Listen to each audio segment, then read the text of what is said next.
ছয় বছরের দাম্পত্য জীবনে ইতি টেনেছেন জনপ্রিয় সঙ্গীত শিল্পী দিলশাদ নাহার কণা। বুধবার রাতে নিজের ভেরিফাইড ফেসবুক পেজে জানান, গত 16 জুন ব্যবসায়ী ইফতেখার কোহিনের সঙ্গে তার বিচ্ছেদ সম্পন্ন হয়েছে।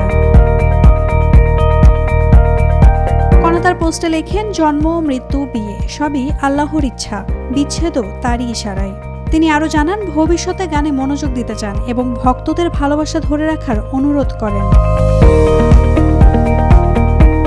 অন্যদিকে কণার পোস্টের ঠিক 1 ঘন্টার মাথায় স্বামী গহীন দাবি করেন বিচ্ছেদ হয়নি তাদের। পরে তিনি সেই পোস্ট মুছেও ফেলেন, আর তাতেই ভক্তদের মাঝে তৈরি হয় বিভ্রান্তি।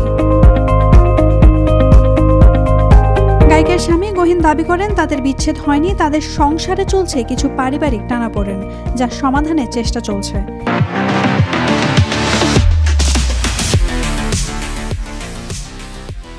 এখানেই শেষ নয়, কণার বিরুদ্ধে প্রেম বা পরকীয়ার গুজব ছড়ানো নিয়ে ক্ষুব্ধ গহীন জানান, এসব বানোয়াট, মিথ্যা ও কুরুচিপূর্ণ গুজব। কেউ মিথ্যা সংবাদ প্রকাশ করলে আইনি ব্যবস্থা নিতে বাধ্য হব।